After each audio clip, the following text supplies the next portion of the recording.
പ്രിയമുള്ളവരെ നമസ്കാരം. ഷാനവാസാണ്. ഇപ്പോൾ ഒരു വീഡിയോ ചെയ്യാനുണ്ടാകുന്ന കാരണം മറ്റൊന്നുമല്ല. നമ്മുടെ വയനാട് വീണ്ടും പ്രതിഷേധവുമായിട്ട് അവിടുത്തെ ജനങ്ങൾ തെരുവിലിറങ്ങിയിട്ടുണ്ട്. ചെറിയ രീതിയിലുള്ള ഉരുൾപൊട്ടലും സംഭവങ്ങളും വീണ്ടും അവിടെ സംഭവിച്ചിട്ടുണ്ട്.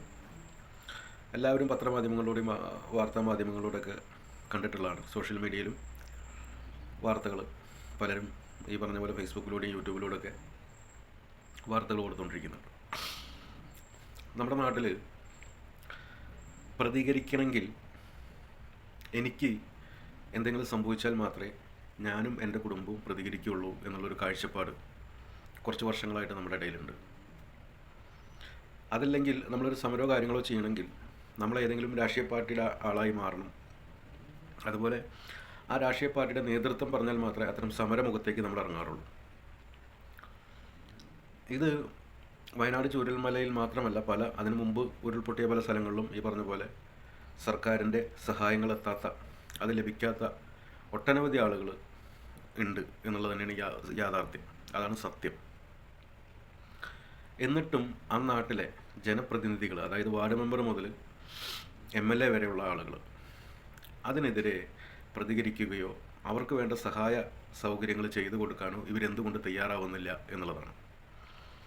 നോക്കൂ, നമ്മുടെ ഈ വിഷയത്തിൽ മാത്രം, അതായത് ചൂരൽമല വയനാട് ഉരുൾപൊട്ടലിൽ മാത്രം 800 കോടിയോളം രൂപ ജനങ്ങൾ, സാധാരണക്കാരായിട്ടിരിക്കുന്ന നമ്മളെപ്പോലത്തെ ആളുകൾ, ജനങ്ങൾ മുഖ്യമന്ത്രിയുടെ ദുരിതാശ്വാസ നിധിയിലേക്ക് പിരിവെടുത്തിട്ട് കൊടുത്തിട്ടുണ്ട്.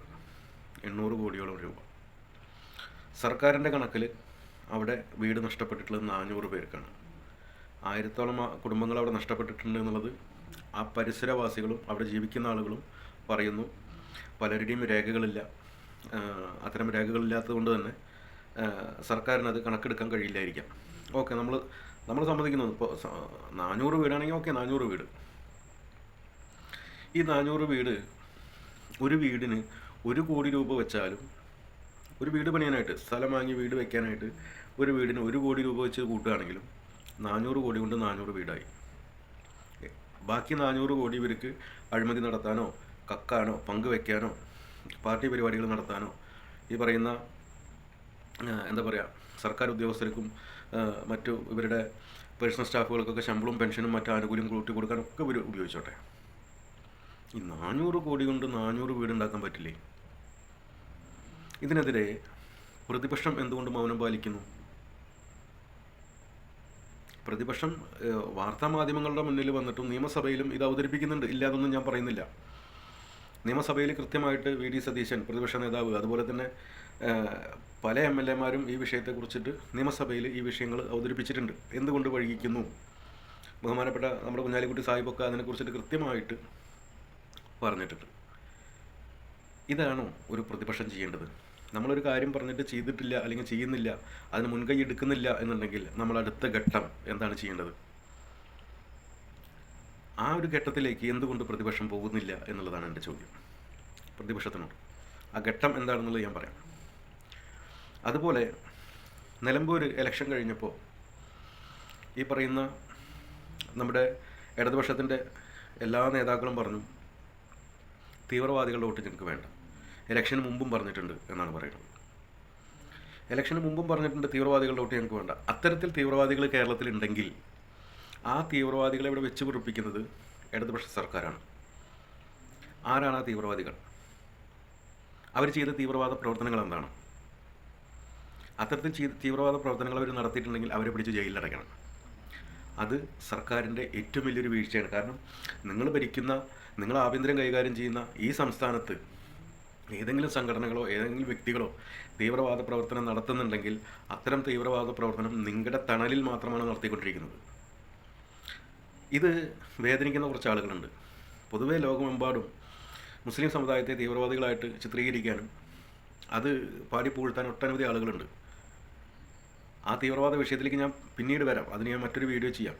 അപ്പോൾ എനിക്ക് പറയാനുള്ളത്, നിങ്ങളുടെ ഈ 9 വർഷത്തെ ഭരണത്തിൻ്റെ നേട്ടമാണ് നിലമ്പൂർ കണ്ടത്. എനിക്കറിയാവുന്ന CPM പ്രവർത്തകർ വരെ, എനിക്കറിയാവുന്ന ആളുകളുണ്ട് നിലമ്പൂർ. ചുരുങ്ങിയത് എൻ്റെ സുഹൃത്ത് വലയത്തിൽ ഒരു 100 പേരെങ്കിലും നിലമ്പൂർ എൻ്റെ സുഹൃത്തുക്കളുണ്ട്. ഏറ്റവും കുറഞ്ഞൊരു 100 പേരെങ്കിലും എൻ്റെ സുഹൃത്തുക്കൾ നിലമ്പൂരുണ്ട്.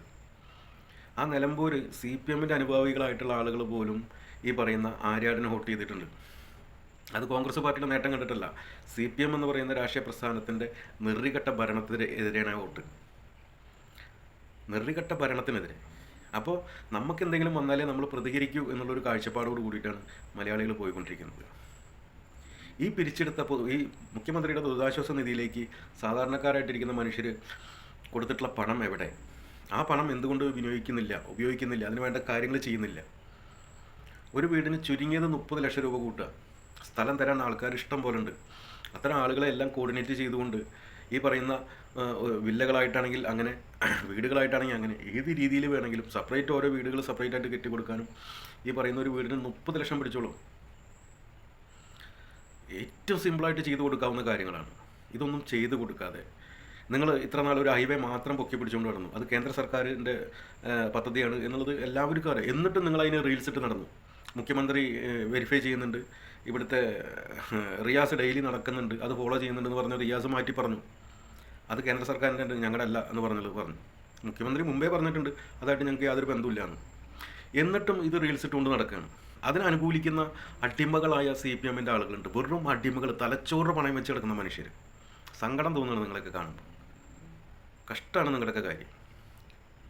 പ്രതികരിക്കണം. ഇത്തരം കാര്യങ്ങളൊക്കെ പ്രതികരിക്കാനുള്ള തൻ്റെ ഇടം സ്വന്തം രാഷ്ട്രീയ പാർട്ടിയിൽ നിന്നുകൊണ്ട് തന്നെ ആ തൻ്റെ ഇടം കാണിക്കണം. അവിടെയാണ് ആണത്തം എന്ന് പറയുന്നത്.